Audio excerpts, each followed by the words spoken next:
que tout ce qui te stresse en ce moment, que Dieu résolve la situation au nom de Jésus-Christ de Nazareth. Amen.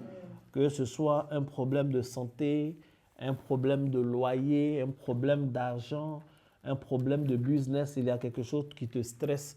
Je prie pour toi en ce soir que Dieu vient, il résout le problème au nom de Jésus. Amen. Il résout le problème depuis la racine au nom de Jésus. Amen. La situation se calme, la situation se répare au nom puissant de Jésus-Christ. Amen. Je prie pour toutes les femmes qui attendent un enfant, que Dieu veille sur vos ventres, Amen. que Dieu veille sur la grossesse, qu'elle aille jusqu'à terme au nom de Jésus-Christ de Nazareth, Amen. que l'accouchement se fasse correctement au nom de Jésus. Amen. Je prie, je parle au ventre d'une femme.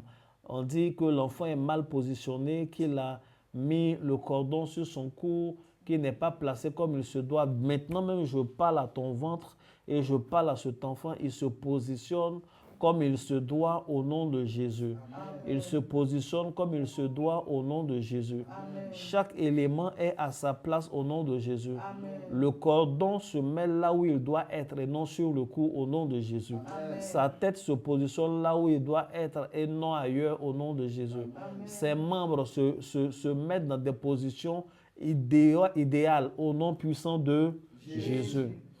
Je prie pour une personne qui est en train de négocier un marché en cette fin d'année. Je prie et je déclare que la chose aboutit au nom de Jésus. Amen. On t'a fait une promesse. On t'a dit qu'on va te donner quelque chose après les élections législatives en Côte d'Ivoire. On t'a fait une promesse. On t'a dit qu'ils vont te donner quelque chose. Je ne sais pas si c'est un contrat, si c'est de l'argent ou c'est un emploi. Mais quelqu'un t'a fait une promesse. Elle t'a dit, ça va dépendre. Il faut attendre juste après les élections, quand on va finir les histoires de campagne. Je prie maintenant que cette promesse se concrétise par la puissance du nom de Jésus. Amen. Je prie maintenant que cette promesse se concrétise par la puissance du nom de Jésus. Amen. Tu ne sais même pas s'il faut croire ou pas, parce que dans ta vie, on t'a fait beaucoup de promesses qui ont chaque fois été différées. Je déclare que cette fois-ci, les choses vont se passer mieux que ce que tu as imaginé, même au nom de Jésus. Amen. La promesse qui a été positionnée après les élections législatives, ces promesses-là vont s'accomplir au nom de Jésus. Amen. Au-delà de cette parole prophétique que j'ai reçue, je prie pour toute personne qui a l'habitude de voir les promesses qu'on lui fait être différées. Je prie et je déclare que les choses changent au nom de Jésus. Amen. Ce qu'on t'a promis, cela se réalise au nom de Jésus. Amen. Ce qu'on t'a promis, cela se réalise au nom de Jésus. Amen. Et Dieu te donne de la joie de cette façon au nom puissant de Jésus. Amen. Bien-aimé, que Dieu te bénisse. Amen. Nous allons continuer avec notre thème. Depuis 4 jours, nous avons commencé un enseignement. Le premier jour, c'était le jeudi de la semaine passée, dans le cadre de nos enseignements des jeudis soirs, qu'on appelle le rendez-vous des héros. Vu la pertinence du thème, surtout lié au temps, nous avons décidé de poursuivre cet enseignement depuis le début de cette semaine. Donc, depuis le lundi et hier mardi, nous avons poursuivi ce même enseignement et aujourd'hui, nous terminons. Après ça, le numéro reste ouvert pour vos questions, pour vos préoccupations, ainsi de suite. Le vendredi, c'est un jour où on va répondre beaucoup aux messages écrits, beaucoup aux appels. Ça sera un jour comme ça, le matin comme le soir, il y aura du travail. Le jeudi, c'est la fête de Noël, nos enfants seront ici. Il y aura la Noël des héros. Ils vont venir danser, chanter, s'amuser, se réjouir ensemble. Je serai là avec eux, bien sûr, pour voir nos enfants, ce qu'ils ont appris de leur monitrice et autres, et voir comment ils s'amusent. Et à partir du vendredi, donc, il y aura des réponses. On va commencer dès demain, mais à partir du vendredi, ça sera extrêmement important. Que Dieu te bénisse. Est-ce que ça te fait du bien déjà? Amen. Alors, la question à laquelle nous répondons est la suivante. Comment bien préparer et réussir une nouvelle année? Comment bien préparer et réussir une nouvelle année? Et nous allons conclure aujourd'hui. Nous sommes conscients que ce que nous disons ne peut pas être exhaustif, mais c'est vraiment l'essentiel, c'est le principal, c'est les choses les plus importantes que nous avons dites et que nous allons continuer à dire aujourd'hui. Tu as dit Amen? Amen.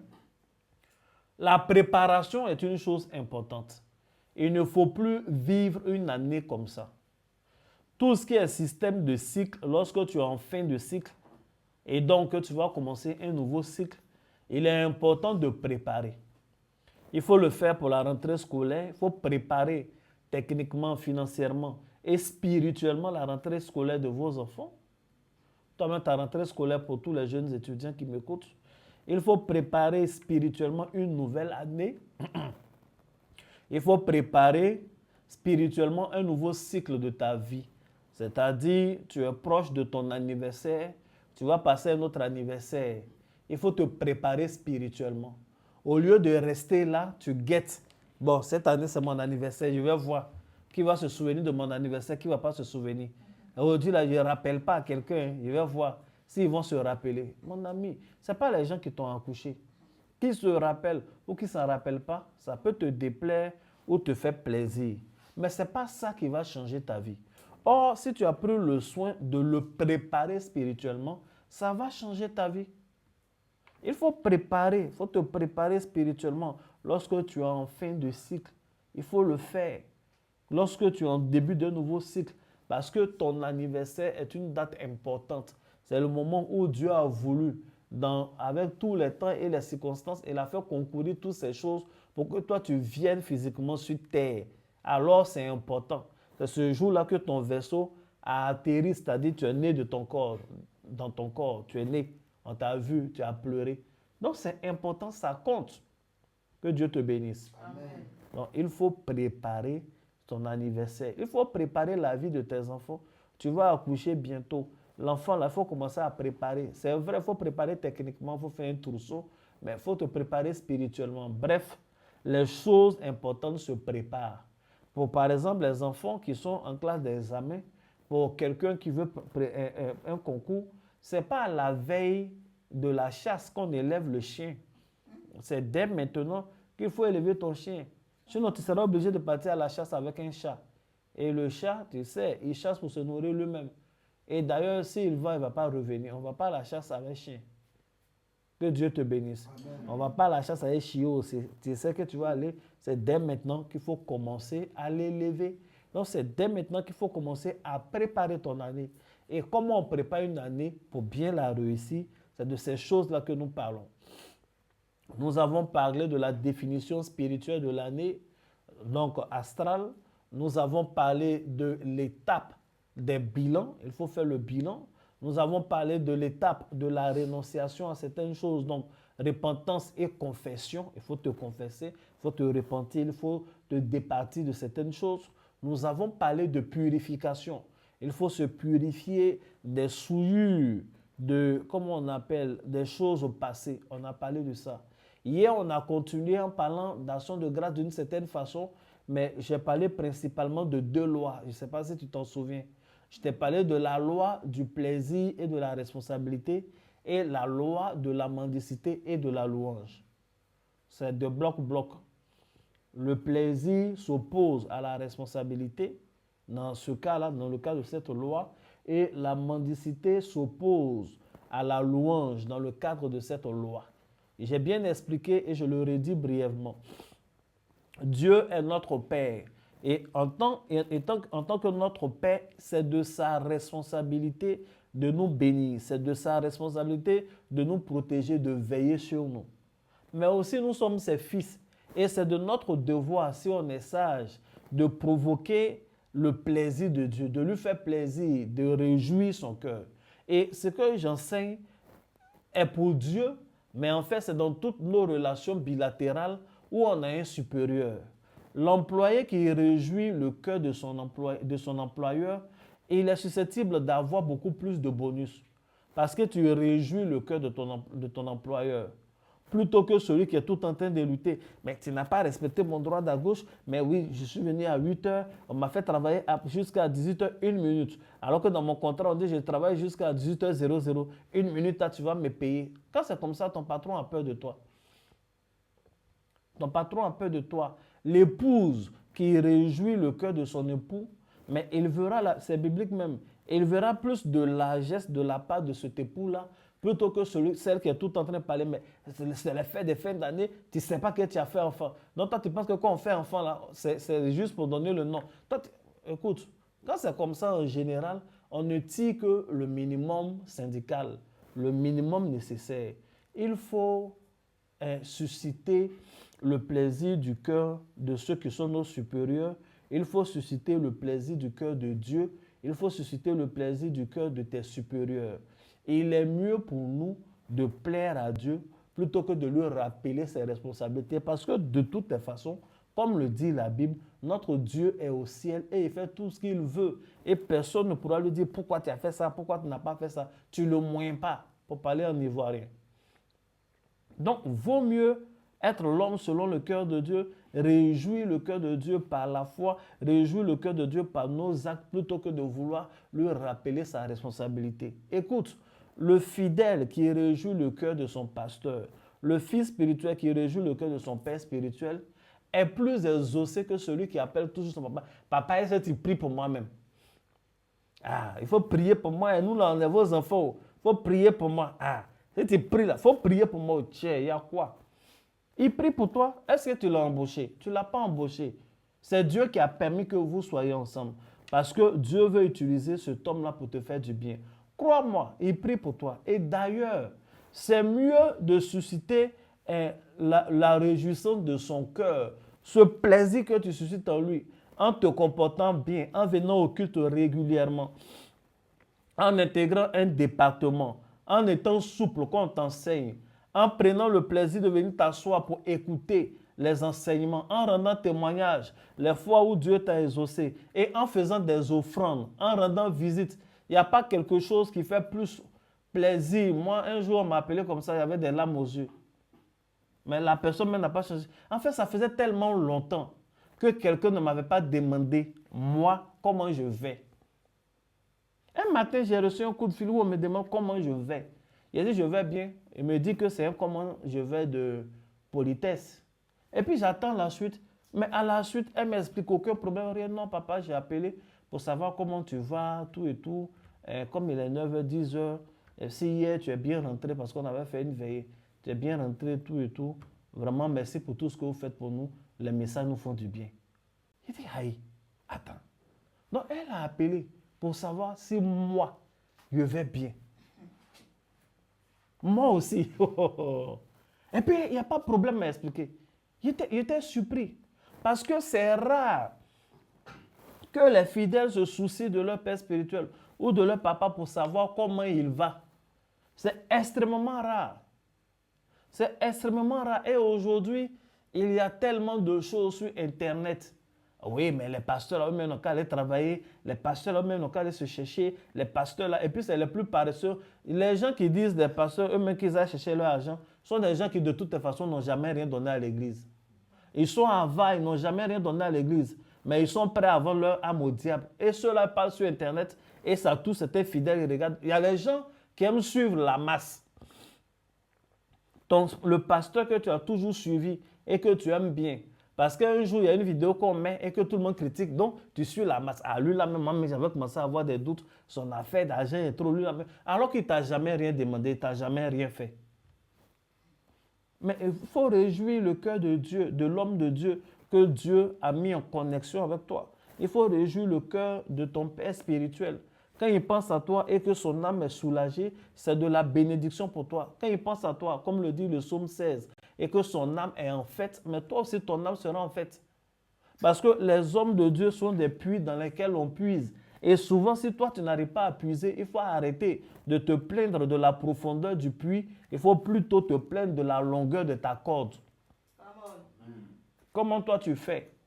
Et puis les autres ont toujours des témoignages, tu n'en as pas. Il faut savoir que Dieu est vivant, il est au quartier. Il faut signaler que tu es chez toi, il va passer pour te bénir. Et signaler qu'on est chez soi, c'est faire plaisir à Dieu. Signaler qu'on est chez soi, c'est faire plaisir à l'homme de Dieu. Montrer qu'on aime l'homme de Dieu, montrer qu'on aime l'œuvre de Dieu. Balayer le temple, placer des chaises pour que les gens s'asseyent, participer au projet de l'église, participer au programme de l'église. C'est ça là qui fait plaisir à Dieu et avant Dieu au travers de l'homme de Dieu. Le cœur de Dieu est donc réjoui de cette façon. C'est très important. C'est très important. Il y a des gens, tu ne peux pas faire un mois sans voir leur truc. Il y a des gens, par contre, ils peuvent faire 20 ans dans une église. Même une seule canette ou bien une seule bouteille d'eau comme ça n'est jamais passée dans le frigo de son pasteur ni dans le frigo de l'église. C'est pas bon. C'est pas bon. Un seul présent, c'est-à-dire même panier de fruits, des fruits que les hommes de Dieu vont manger et seront contents, il n'y a pas ça. Il y a des gens qui font élevage d'œufs et de poulets. Même un œuf n'est jamais passé. Il ne faut pas faire comme ça. Il faut essayer de réjouir le cœur de Dieu. Réjouir le cœur de Dieu, c'est par la foi. Tu ne vas pas voir Dieu descendre pour prendre l'argent dans ta main. Il y a des gens qui disent, mais quand on donne, est-ce qu'on voit Dieu prendre? Tu veux voir Dieu venir prendre l'argent dans ta main? Attends, tu veux qu'un matin Dieu descende pour t'encaisser? Pour te dire, donne-moi ce que tu me dois. Tu lui dois beaucoup. Hein? Donc, tu penses que c'était 1000 francs, 10 000, 1 million, Dieu va descendre pour venir encaisser ça là? Mais non. Même toi-même, quand tu gères un business, il y a certains montants, tu envoies tes petits pour aller chercher. Il y a les montants pour lesquels tu te déplaces. Sur la terre ici, là, notre argent qu'on a là, il n'y a pas un seul qui peut déplacer Dieu. C'est pourquoi il ne se déplace pas pour venir prendre l'argent de ta main, il envoie ses serviteurs. Il envoie ses petits, nous on est ses bons petits. On est ses bons petits, donc tu nous donnes, on va lui donner. Et quand on dit on va lui donner, il n'y a pas une banque de Dieu quelque part où on va aller déposer. Non, non, non, mais c'est parce que ça va servir à son œuvre. Et cette façon de faire, le fait qu'on a pris ton argent pour acheter une chaise et puis quelqu'un va venir s'asseoir dessus pour prier, Seigneur, souviens-toi de moi. Avant même que Dieu ne se souvienne de lui, il se souvient de celui qui a acheté la chaise là. Le fait de donner 1 tonne de briques, 1 tonne de ciment, on a monté brique sur brique, quelqu'un va venir prier et grâce à toi, la pluie ne le chicote pas. Grâce à toi, le soleil ne le gêne pas. S'il n'y avait que le soleil et le vent, il allait peut-être faire 5 minutes. Mais à cause de toi, ou bien grâce à ta participation, il peut faire 1 heure, il peut faire 2 heures dans le temple en train de prier. Mais c'est sur ta vie que Dieu est en train d'ajouter des coudées comme ça. Peut-être que les gens t'avaient lancé un sort où tu devais mourir à 30 ans, à 40 ans ou à 50 ans. Mais à force d'avoir participé pour permettre aux gens de passer beaucoup plus de temps dans la maison de Dieu, cela allonge ta vie. Cela donne de la longévité à tes enfants. Cela donne de la longévité à tes affaires. Parce que tu as permis que les gens passent beaucoup plus de temps dans la maison de Dieu. Ce n'est pas du jeu. C'est sérieux. Donc, il faut réjouir le cœur de Dieu. Plutôt que de lui rappeler ses devoirs. Il faut réjouir le cœur de ton supérieur plutôt que de toujours vouloir lui rappeler ses devoirs. Dans le même sens, il y a eu la loi de la mendicité et celle de la louange. Je vous ai rappelé une histoire que j'ai vécue dans un restaurant où un enfant est venu, un enfant avec une apparence qui fait vraiment pitié, un ventre qui sort, on voit tous les vaisseaux qui étaient sur son ventre là, et on sentait qu'il avait faim. Effectivement, il faisait pitié. Il avait une boîte, il passait de table en table pour avoir un peu d'argent ou, au besoin, si c'est possible, qu'on lui donne peut-être un morceau de viande, un peu de sauce, il va boire pour ne pas mourir de faim. Et les gens ne voulaient même pas qu'il approche leur table parce que son apparence était bizarre. Et quand il réussissait à en approcher certaines de ces tables-là, les gens lui donnaient des pièces et autres. Et il n'a même pas eu le temps de faire le tour des tables.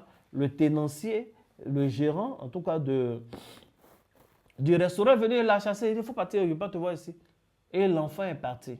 À sa suite, sont venus 3 jeunes gens, bien portant tout et tout, avec une bouteille, et qui faisaient du warrior. Ils chantent.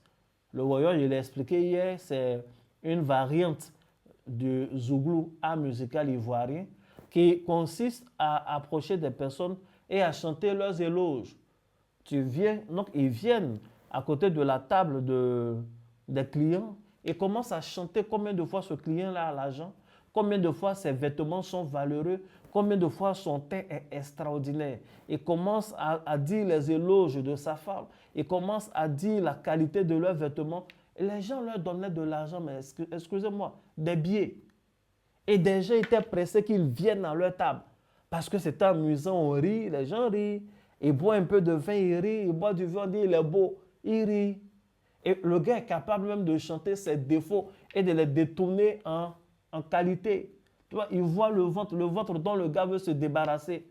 Le ventre dont sa femme se plaint toujours pour dire, mais tu n'as plus d'abdos, tu n'as qu'un gros ventre. Lui, ce gros ventre-là, il va appeler c'est le ventre du boss. Il commence à dire, c'est amusant, il rit, il est heureux parce qu'on arrive à banaliser ce qu'il considérait comme son problème et puis son cœur est réjoui. Il donne l'argent. Il donne 2 000, il donne 3 000, il donne 5 000. Et ces jeunes-là, par moments, ont même trouvé des producteurs dans l'exercice de leurs choses. Il y a certains artistes au Zouglou qui ont commencé comme ça. Et ils ont rencontré quelqu'un qui a produit, ainsi de suite, et qui les a encouragés à avoir un meilleur groupe.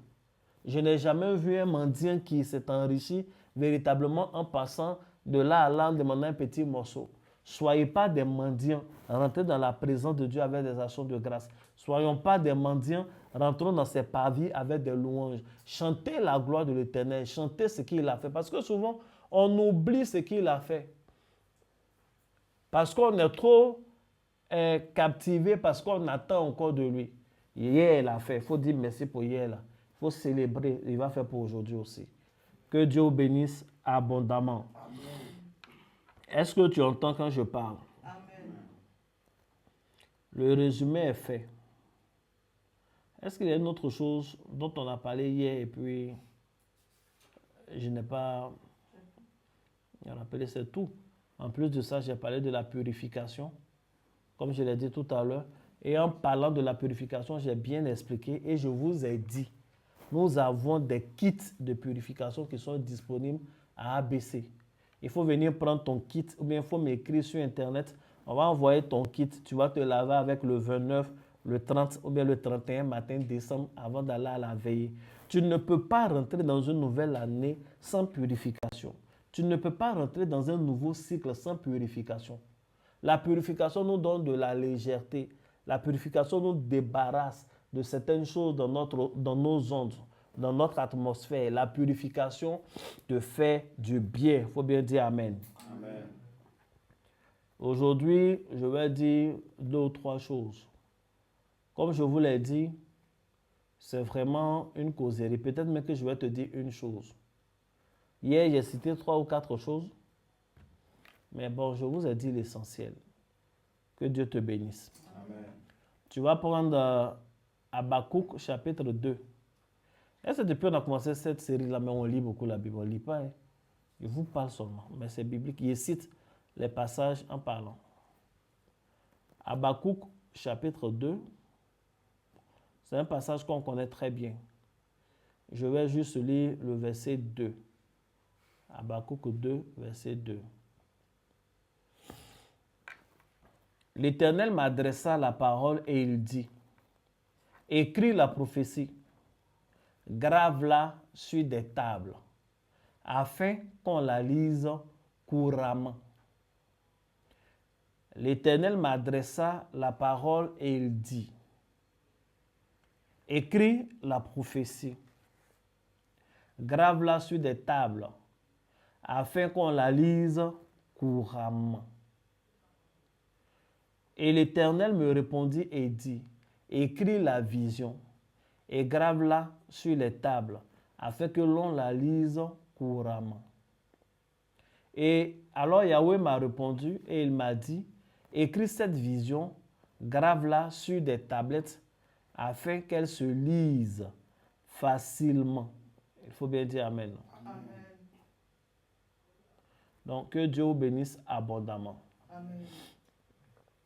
Français courant dit, le Seigneur me répondit ainsi, écris ce que je te révèle, grave-le sur des tablettes, de sorte qu'on puisse le lire clairement. Le lire comment? Clairement. Voici la quatrième chose qu'il faut absolument faire avant d'entrer dans un nouveau cycle. Voici la quatrième chose qu'il faut absolument faire avant d'entrer dans une nouvelle année. Il ne faut pas rentrer dans la nouvelle année sans avoir reçu une orientation de la part du Seigneur. Il faut refuser de continuer dans un nouveau cycle sans révélation particulière. Aujourd'hui, le peuple de Dieu, les chrétiens, on a l'impression qu'on n'aime plus la révélation. Les seules révélations qu'on aime souvent, c'est peut-être la parole de connaissance. Mais lorsque nous lisons la Bible dans l'Ancien Testament, lorsque nous lisons la Bible dans le Nouveau Testament, on comprend que les premières personnes qui ont marché avec Dieu étaient des gens qui étaient inquiets chaque fois qu'ils n'avaient pas de révélation de la part de Dieu. Il était impossible pour eux de marcher sans révélation. Il était impossible pour Abraham d'effectuer un voyage, quitter ses terres, quitter son père sans révélation. Il était impossible pour Joseph de poser certaines actions sans révélation. En fait, ils étaient conduits parce que le Seigneur leur avait dit sur une telle saison ou sur un tel territoire. Ils n'acceptaient pas de tisser alliance avec des gens sans révélation. Et les fois où ils l'ont fait sans révélation, cela leur a porté préjudice. Ça a causé de sérieux problèmes. Les prophètes de l'Ancien Testament, les rois de l'Ancien Testament, les personnages importants de l'Ancien Testament ne posaient aucun acte sans révélation. Ils ne rentraient dans aucune nouvelle saison sans révélation. Les apôtres ne se déplaçaient sans révélation. Ils passaient du temps, ils jeûnaient, ils priaient. Et c'est pendant leur prière que Dieu leur dit, allez à gauche, allez à droite, allez en ce moment-là, faites comme ceci. Ça fait que pour beaucoup d'événements, ils ne sont pas surpris, ils savent quoi faire. Ce qui nous arrive aujourd'hui, c'est que nous vivons. Les années se suivent, se succèdent. Et de façon personnelle, de façon individuelle. Nous ne prenons pas le temps de demander la révélation de Dieu pour la nouvelle année dans laquelle nous entrons. Écoute, il faut venir à la veillée. À la veillée, on va prêcher. On va dire un thème de l'année. Je donne un exemple simple. Mais tu auras toujours besoin d'avoir une révélation personnelle. L'exemple, c'est quoi? Imagine si je vous dis maintenant que cette année, c'est l'année des bâtisseurs. On va bâtir. Amen. Amen. Mais c'est la révélation générale. Quelle est la révélation qui te concerne? Quelle est la révélation qui te concerne dans cette histoire des bâtisseurs? Peut-être ce que Dieu attend de toi, c'est que tu sois l'homme qui va faire la fondation. Mais toi, tu ne sais pas. Donc, tu t'attends à faire la charpente. Peut-être ce que Dieu attend de toi, c'est que tu sois l'homme qui va monter les murs. Mais comme tu ne sais pas, tu étais pressé, tu voulais faire la fondation. Mais ce n'est pas là que Dieu t'attend. Peut-être ce que Dieu attend de toi, c'est que tu sois l'homme qui mette la peinture. Mais comme tu n'as pas la révélation de Dieu, dès maintenant, tu as commencé à chercher le carrelage. Vous comprenez l'image que je donne? Donc, on peut de façon générale donner un thème de l'année, un thème précis, qui sera toujours un bon thème. Mais nous sommes enfants de Dieu. Nous avons une relation collégiale avec Dieu, c'est-à-dire l'ensemble du corps de Christ. Mais nous sommes fils de Dieu. Tu as une relation personnelle avec ton Père. Il y a quelque chose qu'il te promet et il y a quelque chose qu'il attend de toi. Tu ne peux pas continuer à empiler les années sans aucune révélation de la part de Dieu. Ne fais plus ça. Tu ne peux pas continuer à prendre de l'âge sans avoir une révélation de la part de Dieu. Il y a des personnes qui ont prié, qui ont des promesses, qui ont des orientations. Dieu leur a dit, à partir de 40 ans, je veux que tu orientes ta vie de cette façon. À 30 ans, je veux que tu orientes ta vie. Et puis Dieu voulait te parler quand tu avais 30 ans, mais tu n'aimes pas écouter. Non, c'est aujourd'hui où tu as 50 ans là, tu apprends ce que Dieu attendait de toi depuis 30 ans. Est-ce que c'est bon? Est-ce que ça t'arrange? La Bible dit, un peuple sans révélation est un peuple sans frein. Un peuple sans révélation ne peut pas atteindre l'objectif. Ils peuvent accélérer, mais là où il faut qu'ils s'arrêtent, ils ne pourront pas s'arrêter. Ils peuvent se tromper de chemin, ça arrive dans la vie. Mais quand tu es sans frein, quand tu te trompes, tu continues sur le faux chemin. Tu as besoin d'une orientation par rapport à ta vie. Tu as besoin d'une orientation par rapport à ta vie amoureuse. Tu as besoin d'une orientation par rapport à ta vie professionnelle. Tu as besoin d'une orientation par rapport à ta carrière. Tu as besoin d'une orientation par rapport à ton ministère. Tu as besoin d'une orientation par rapport aux enfants que Dieu t'a confiés. Tes fils et tes filles, ce sont tes enfants, mais ce ne sont pas tes propriétés. Dieu te les a confiés et tu as des choix à prendre pour eux. Tu as besoin d'une orientation par rapport à tes investissements. Il y a des années où Dieu ne veut pas que tu mettes de l'argent dans certaines choses. Il y a des années où Dieu veut que tu orientes tes efforts d'un côté ou d'un autre. Il y a des années où Dieu attend de toi que tu sois dans le commerce. Il y a des années où Dieu attend de toi que tu sois dans des services. Il y a des moments où Dieu a attendu de toi que tu fasses une année sabbatique, une année de repos et de prière, cherchant la face de Dieu. Il y a des moments comme ça, mais tu ne cherches même pas, tu ne vas pas à la quête de la révélation de Dieu pour ton année. C'est pourquoi tu vis des années de façon fade et confuse. Voici la vérité. Quelle est la révélation de Dieu pour toi pour 2026? Quelle est la révélation de Dieu pour toi pour cette année? Et il dit, écris la vision. Écris la révélation de Dieu. Et la révélation de Dieu, elle peut venir à nous. Mais en fait, en tant que fils de Dieu, en tant qu'enfant de Dieu qui avons dit à Dieu que notre vie dépend de lui, notre vie ne peut pas dépendre de Dieu juste dans le vide comme ça. Notre vie doit dépendre de Dieu dans l'obéissance. Mais souvent, il est très difficile d'obéir quand on ne sait même pas où est le chemin. Il est très difficile d'obéir quand on ne sait même pas ce que le maître attend de nous. Tu peux rentrer dans un match de football. Ce que l'entraîneur a dit, c'est que je ne veux pas que vous perdiez ce match. Il faut gagner. Mais toi, tu ne sais pas, tu n'as aucune orientation. Tu ne sais pas que, en fait, tu es le gardien de but. Donc, bon, de toute façon, tous on est des joueurs. Tu as des gants là, et puis tu es devant là-bas, tu veux jouer. Mais ils vont vous marquer par derrière. Et à la fin du match, tout le monde dira que c'est ta faute. Donc, à cause de toi seul, ta mauvaise orientation, toute l'équipe a perdu. C'est ça qui est la vérité. Il y a ce qu'on dit de façon générale à tout le monde et il y a quelque chose que Dieu attend de toi. Il faut aller à la quête de la révélation. C'est maintenant que tu dois prier. Il faut dire merci à Dieu. Seigneur, j'ai vécu 2025. J'ai fait mon bilan. En fonction de mon bilan, je te demande pardon pour ce que je n'ai pas fait de bien. Je suis allé me confesser et tout ça.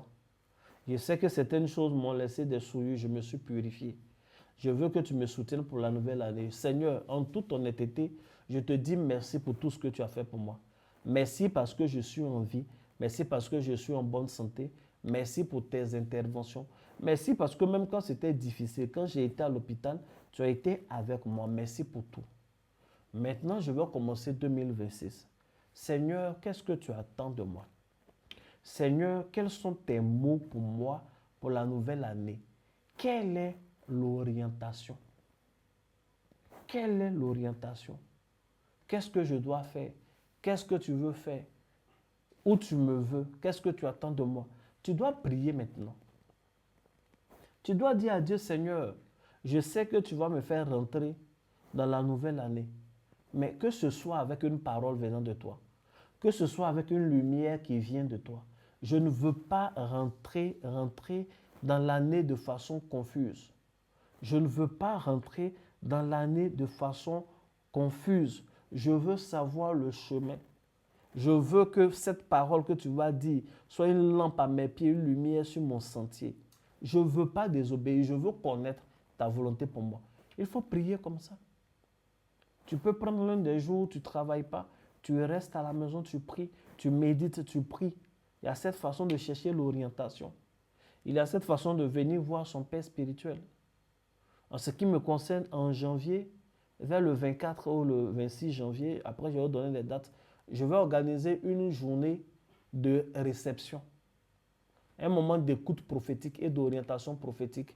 Ça ne sera pas pour d'autres choses que pour donner d'autres orientations. Je dis d'autres parce que je crois que dès maintenant, quand tu vas prier, Dieu va t'orienter. Mais donner des orientations sûrement claires, des orientations additives par rapport à ce que Dieu t'aura déjà montré pour t'aider dans toute l'année 2026. Je vais faire ça en janvier, c'est-à-dire dès qu'on est au premier mois de l'année. Je serai ici. Je vais prendre le jour. Comme quand je déclare, je fais. Tu viens et puis je vous donne des orientations. Ce que Dieu attend de toi. Vous savez, je vais vous dire quelque chose. Si tu me dis, dis-moi quelque chose, je te dis. Et puis, je vais rester sur ça, mais je ne vais pas passer aux autres. Amen. Sceller l'année par un engagement, ça vous connaissez. Tu ne peux pas finir l'année sans faire une offrande de fin d'année. Même si c'est chaud, comment. Il faut faire ton offrande de fin d'année. Je vais revenir dessus. Mais je dis vraiment sur l'orientation.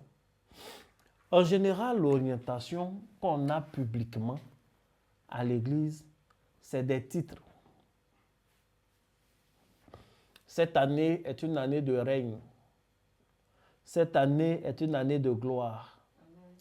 Cette année est une année de multiplication. Amen. Cette année est une année d'accélération. C'est ce qu'on a l'habitude d'entendre. Je vous ai déjà prêché pour dire, si tu n'as pas reçu des consignes de la part du Seigneur, les prophéties qu'on donne sur l'année, ce n'est pas une prophétie, c'est un slogan. Tu vas crier, c'est année de gloire, et puis tu ne vas pas vivre la gloire parce que ce n'est qu'un slogan. Ce n'est pas des mantras qu'on te demande de citer en boucle. On te demande de comprendre le message, mais normalement, quand tu es en train de chercher l'orientation, il s'agit de savoir ce que le Seigneur attend de toi-même. La meilleure question, c'est de demander à Dieu, Seigneur, en cette année, quelle est la posture que je dois adopter? Qu'est-ce que je dois faire? Parce que Dieu, lui, il fait ce qu'il va faire. Mais souvent, ta mauvaise posture fait que tu n'as pas la bénédiction. Souvent, ta mauvaise posture fait que tu ne reçois pas la bénédiction. De toute façon, la bénédiction de Dieu même a une adresse. Imagine si Élie n'entendait pas la voix de Dieu. S'il n'avait pas la posture d'un homme obéissant, il allait mourir de faim. Parce qu'il a entendu la voix de Dieu, Dieu lui a dit, va dans le torrent de Kérit. J'ai ordonné à des corbeaux de t'y nourrir. C'est là-bas qu'il lui a dit aux corbeaux de nourrir Élie. Si Élie n'est pas allé au torrent, qu'il est allé au sommet de la montagne, il va mourir de faim. Et il va mourir de soif. Dieu lui a dit, va au torrent, tu vas boire l'eau du torrent. C'est cette eau-là que Dieu a rendue potable, il a déjà gardée. C'est en ce lieu-là que le corbeau doit déposer le pain et la viande. Mais s'il n'a pas entendu cette adresse et qu'il n'a pas obéi pour dire, ah, je vais traverser toute la brousse là pour aller boire l'eau du torrent, non, il ne va pas là-bas. Il va mourir de soif. Il y a certaines bénédictions qui souvent sont déclarées et proclamées et qu'on attend, mais qu'on n'a pas parce qu'on n'est pas à la bonne adresse, on n'est pas dans les bonnes dispositions, on n'a pas la bonne posture. Il est mieux pour toi de prier, pour demander à Dieu c'est quoi la posture. Et la réponse de Dieu peut être un songe. La réponse de Dieu peut être une prophétie. La réponse de Dieu peut être un passage biblique. La réponse de Dieu peut être un mot-clé. Il te dit, cette année, victoire. Il te dit, cette année, combat. Il peut te dire, cette année, discrétion. Il peut te dire, cette année, prospérité. Un seul mot. Pour quelqu'un qui a l'habitude de chercher la volonté de Dieu, ce que je suis en train de te dire, ça te parle. Quand on cherche la volonté de Dieu, ce n'est pas toujours que Dieu va venir s'asseoir pour dire, bon, écoute, voilà ce qui va se passer. En janvier, le 1er, ton cousin va venir te rendre visite à 14 h. Voilà, quand il va partir, après, il va t'appeler pour dire qu'il est bien arrivé. Le 2, les gens de la famille qui ont dit qu'il allait venir manger chez toi, là, bon, ils ne vont pas venir. Hein. C'est 4 seulement qui vont venir. Le 3, vous allez reprendre le travail, d'accord? Non, pourquoi Dieu va faire tout ça? La réponse de Dieu peut tenir en un seul mot. Et ce seul mot, tu dois le prendre. La réponse de Dieu peut être un avertissement. Tu peux entendre pas de colère cette année. Tu peux entendre pas de bagarre. Tu peux entendre pas de prêt. Si tu n'as entendu pas de prêt, il ne faut pas prendre un prêt à la banque. Ou alors tu peux prier pour demander des détails. Dieu va te parler. Soit c'est toi qui ne dois pas prendre un prêt, soit tu ne dois pas faire un prêt à quelqu'un. Mais si tu n'as pas bien su, tu vas prendre un prêt, ça va devenir une dette dans ta main. Parce que quand on prend le prêt et que finalement ça ne nous fournit pas d'argent, c'est devenu une dette. Amen. Amen. Tu n'as rien et puis tu dois. Quand tu fais un prêt aussi à quelqu'un de proche et puis tu t'attends à ce qu'il te rembourse et puis il ne te rembourse pas, ça ne fait pas une relation de gâté. La relation est gâtée. Quand vous voyez, ce n'est plus. Mais les gens, ils s'en foutent quand ils te doivent, ils te voient, mais ils s'en foutent, ils te doivent dans les yeux. Quoi. On dit quoi, ça va? Quand tu lui dis, ah, mais donne-moi mon argent que tu as pris, il dit, ah, tu veux faire quoi avec? Il y a des gens comme ça, ils te doivent, mais quand tu veux ton argent, ils te demandent, tu veux faire quoi avec? Ou bien tu as une urgence. Il y a des gens, hein? Que Dieu te bénisse. Donc, il faut chercher. Et c'est pour ça, dès maintenant, par exemple, je vous engage à la prière. Chaque année, nous, lorsque nous faisons notre veillée de 31 décembre, il y a un moment où il est demandé à chacun de venir prendre un verset. Ce n'est pas un truc de tirage au sort par hasard. La sélection des versets se fait après prière. C'est après beaucoup de prières que la sélection des versets qu'on va écrire même existe. Maintenant, le tirage que tu dois faire, le verset que tu dois venir prendre, il faut prier dès maintenant. Pour dire, Dieu, parle-moi maintenant, mais ce 31 décembre aussi, parle-moi au travers du passage que je vais tirer. Il y a des gens qui n'ont rien compris dans la vie. L'année passée, j'ai eu tellement mal au cœur. Et il y a des personnes qui sont venues à la veillée de prière, le 31 décembre 2023, non 2024. On passait de 2024 à 2025. Ils ont tiré un verset. C'est-à-dire Dieu leur a parlé à travers le verset. On a fait la veillée en haut. Le temps qu'ils descendent du haut jusqu'à ce qu'ils aillent à la maison, leur verset, là, ils ont jeté. Ça veut dire que c'est foutaise même. C'est foutaise vis-à-vis de Dieu, mais c'est foutaise vis-à-vis de nous. Parce que j'ai pris le temps de prier. Personne d'autre n'a sélectionné un verset. Ce n'est pas une histoire de « Ah, on va choisir nos versets qu'on aime là ». Il dit « Seigneur, des gens vont venir. Des gens sont connectés, ce sont tes enfants. Je veux que tu leur parles. » C'est après ça, souvent, l'équipe de communication qui tape là me disait « Ah, papa, il faut donner les versets, on va tirer. » Je dis « Je continue de prier. » Pour le moment, je suis à 10 versets. Je continue de prier. Et j'ai prié jusqu'à ce qu'on trouve tous les passages. Et puis tu viens, tu tires. Dieu t'a parlé, tu t'en vas, tu jettes. Pour moi, elle est là. Tu prends et puis tu jettes. Et puis les enfants l'ont marché dessus, ça y est là, comme ça. Mais quel est le message que tu envoies? Les gens t'en foutent de ce que Dieu t'a dit. Il ne fallait pas venir tirer. Il ne faut pas faire les choses de cette façon-là. Ce n'est pas comme ça on fait avec la spiritualité. J'ai vu, ça m'a fait mal, mais bon, on venait de fêter, je me suis dit, il n'est pas rentré avec douleur des gens dans la nouvelle année. Mais j'étais étonné et déçu. Et si c'était un seul, il y avait dit peut-être accidentellement, en voulant mettre dans la Bible, mais ce n'était pas un seul. J'en ai trouvé ici, là-bas, dans les escaliers par derrière, là. J'en ai trouvé au salon, j'en ai trouvé au garage. Et j'ai trouvé, c'est-à-dire c'est tombé, quelqu'un est tombé, tout le monde a marché dessus pour partir. Mais moi, j'ai pris ça comme une promesse personnelle. Je me suis dit, Seigneur, tu avais promis ça à quelqu'un, peut-être il n'aime pas. Moi, je préfère prendre. Moi, je ne suis jamais rassasié de bénédictions. Hein. La vie qui est là, il y a moi-même. Et puis, il y a mes enfants. Donc, même si c'est une bénédiction, je prends. Je prends. Même si c'est, comme on appelle, une promesse d'enfant ou une promesse de mariage, je vais prendre. Aïe. Est-ce que je suis seul? Je ne suis pas seul, j'ai des enfants. Non, s'il y a promesse de mariage dans ma vie, mes enfants pour qui j'ai pris là, ils vont se marier. Ou bien. Et puis il y a d'autres quand même. Je peux prier, puis mes enfants seront heureux dans leur mariage. Amen. Je reviens sur ce que je disais. Il ne faut pas rentrer dans la nouvelle année sans rechercher une orientation de la part du Seigneur. Il faut rechercher une orientation de la part du Seigneur. Il faut demander quelle est cette attitude que Dieu veut que tu adoptes. Il faut demander, est-ce qu'il y a un avertissement qu'il veut te dire? Quelle est la posture? Quelle est la promesse? Ça peut être tout ça là. Demande à Dieu et le Seigneur le fera. Et il faut venir à l'église le 31. Dès maintenant, commence à prier pour dire le verset que tu vas tirer, le 31 là. Que ce ne soit pas une affaire de main d'homme, mais que ce soit un message de Dieu pour ton année 2026. Et Dieu va te parler. Souvent, les gens se regardent les versets et puis il y a un qui envie l'autre. Non, non, non. La parole de Dieu pour chacun est ce qu'il faut pour la personne.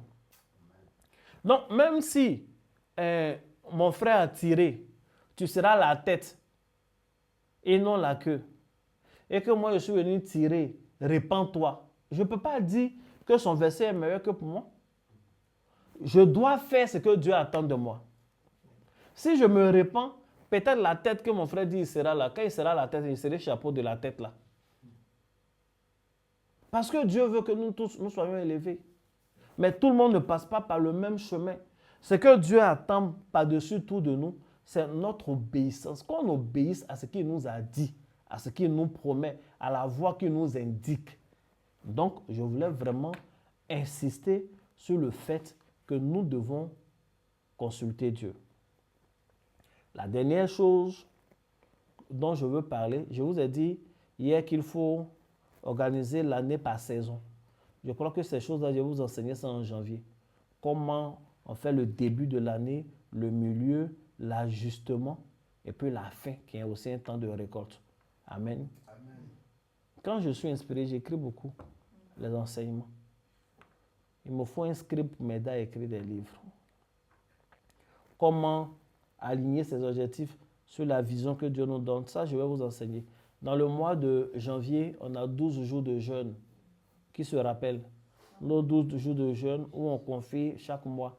Les mêmes 12 jours de jeûne où l'année passée tu as jeûné et prié pour dire chaque mois il paye la dîme et puis tu as payé une fois. Là. Cette année encore on va faire. En espérant que tu changes. Que Dieu te bénisse abondamment. Amen. Il faut sceller son année par un engagement. Arrêtez de penser que la gratuité existe. Il n'y a rien qui est gratuit dans le monde spirituel. Et il n'y a rien qui n'exige pas de sacrifice de ta part. Je vous ai expliqué hier en prenant les exemples même des choses du monde. Quand quelqu'un va voir un féticheur et puis il dit qu'il veut vendre son âme. Quand tu veux vendre quelque chose, c'est la chose que tu donnes et puis c'est fini, non? Mais quand le gars dit je veux vendre mon âme pour devenir riche, on lui dit va chercher 2 bœufs. Donc il va prendre son argent, il va dépenser pour payer bœuf encore. C'est lui qui est venu vendre. Hein. Amen. Tu viens à l'église, tu dis ah vraiment les choses sont dures. On dit il faut faire une offrande pour débloquer. Mais c'est dur. D'une manière ou d'une autre, tu vas payer. Soit en offrande, soit en nature, soit en jeûne ou en pénitence. Donc, il faut savoir que c'est comme ça. La Bible dit, venez acheter. Même ceux qui n'ont pas d'argent, venez acheter. Ça veut dire que d'une manière ou d'une autre, tu vas acheter. Ça ne se donne pas. Même ce qui se donne, là, quand tu prends, il faut payer. Le spirituel est comme cette vieille grand-mère qui te dit, ah, tu es malade. Et regarde ton cou un peu enflé là. Et puis, elle te dit, ça là, je connais son médicament. Tu ne lui as rien demandé. Et puis, viens, je vais te donner le médicament. Et puis, elle te donne un peu de terre là. Il faut mettre comme ça. Tu vas mettre dessus. Et puis, tu prends. Dès que tu prends, tu n'as pas 25 là-bas, 25 francs à me donner. Elle te demande l'argent. Mais pourquoi? Elle n'a pas dit elle vend médicament. Mais elle te donne. Et puis, tu vas lui donner l'argent là. Tu prends, quand tu finis d'appliquer, ça marche. Maintenant, demain, tu as un autre cousin qui est là, qui a mal. Tu lui dis, ah, ce truc-là, j'avais eu. Il y a une vieille là qui m'a donné un médicament, ça marche. Tu lui donnes, il met sur son cou, là, ça ne marche pas. Souvent, même plus il met, plus ça gonfle. Parce que tu as oublié le détail. Les 25 francs, les 5 francs qu'on donne. Il y a des choses qui doivent être scellées par une offrande. Ce n'est pas une invention pour dire, oui, mais écoute, c'est quoi tout ça là? Offrande de reconnaissance, offrande pour sceller son année. C'est des principes spirituels. Quand je prêche, puisque je suis en Afrique, Je préfère prendre des exemples des choses qu'on maîtrise. Certains disent que oui, les prophètes ont tendance à copier les féticheurs. Non, non, non. On ne copie pas les féticheurs. Le problème, tu es allé chez les féticheurs avant de venir chez nous. C'est ce qui fait que tu as découvert pour les féticheurs. Maintenant, quand tu viens à l'église et puis tu vois que ça se ressemble, tu dis on les a copiés. Il fallait venir d'abord à l'église. Il fallait bien lire la Bible et bien la comprendre. Il faut dire Amen. Amen. Non, le prophète là, il fait comme un vieux qui est dans notre village. Est-ce que le vieux qui est dans votre village là, il est plus âgé qu'Ésaïe de la Bible là? Est-ce qu'il est plus âgé que Samuel? Non. Est-ce qu'il est plus âgé qu'Enoch? Donc laisse ça là. Il n'a même pas le même âge que Pierre. Que Dieu te bénisse. Amen. Donc on ne peut pas terminer ces choses-là sans sceller. Il y a des gens qui ont tellement une bonne éducation, même un enseignement. Ils ne peuvent pas écouter un enseignement sans sceller d'enseignement. Et que l'enseignement n'est pas terminé par une action prophétique. Alléluia, on a fini de faire la série d'enseignements. Tu vas venir avec une offrande de 4 chiffres. Tu vas venir, non, pour lui c'est fini. Bon, c'est que, c'est bien, nous on aime ce genre d'enseignement, au moins à la fin il n'y a pas l'argent. C'est que tu n'as rien compris. Tu ne peux pas terminer quelque chose, aller commencer une nouvelle chose sans sceller. Sans sceller. Il faut faire l'offrande. Le dimanche, le 31 là, on va demander offrande de fin d'année. Je n'ai pas imposé quelque chose. Mais comme j'enseigne pendant toute l'année, je me dis que tu sais. Et que quand tu fais tes calculs, tu prévois. Il y a une offrande que tu fais par rapport à ton année. Il y a une offrande qu'on fait pour dire merci à Dieu. Logiquement, cette période-là, quand je suis ici, ABC, c'est ces personnes-là que je dois recevoir. Ah, papa, je suis venu faire sceller mon année par un engagement, je suis venu donner mon chemin. Mais est-ce que c'est eux que je vois? Est-ce que tu es venu pour ça? Amen. Je dois vous enseigner la vérité pour que la vérité vous affranchisse et que vous soyez puissamment prospères. Voici en gros ce que j'ai voulu vous dire en ce jour. Cela est extrêmement important. Il est important que vous suiviez ces choses. Il est important que vous obéissiez à ces choses. Il est important que vous fassiez tout ça. Que Dieu vous bénisse abondamment. Amen. Que la main du Seigneur soit sur votre vie. Amen. Je veux encore insister. Pour dire demain, à la fête des enfants Noël, le dimanche prochain, nous avons notre culte qui est toujours extraordinaire. Et puis, le 31 décembre, nous avons la veillée. Notre veillée sera une veillée surnaturelle. Nous, on fait des choses spirituelles. On ne fait pas une veillée juste pour faire une veillée. Comme la nôtre est finie, on n'a pas envie de dormir. Chaque chose que nous allons faire, chaque pas que nous allons poser, chaque intervention de chaque homme de Dieu, chaque mot sera divin. Et les actes prophétiques que nous allons poser vont caractériser ton année et vont la rendre meilleure. Il est important d'être présent. Il est important dès maintenant de préparer son offrande de fin d'année. Son offrande de fin d'année. Si tu veux, tu peux le faire le 31. Si tu veux, tu peux passer maintenant. Tu peux faire comme tu veux, mais il faut faire. Ça va te bénir. Que Dieu te bénisse. Nous avons fini avec cette série. Que la main du Seigneur soit sur ta vie. Réécoute, tout est encore en ligne et ça te fera du bien. Que Dieu vous bénisse. Shalom. Shalom, que Dieu vous bénisse, que la main de Dieu soit sur la vie de chacun d'entre vous. Révérend l'ange Emmanuel Kwa, serviteur de Dieu auprès de vous. Nous espérons que le message que vous écoutez vous fait du bien et nous vous suggérons de le partager à vos proches. L'Église Réveil des héros, dirigée par Dieu au travers de ma modeste personne, est à un stade de son évolution où elle a besoin de soutien. Nous faisons cette capsule pour exhorter tous nos frères, toutes nos sœurs que vous êtes à nous soutenir.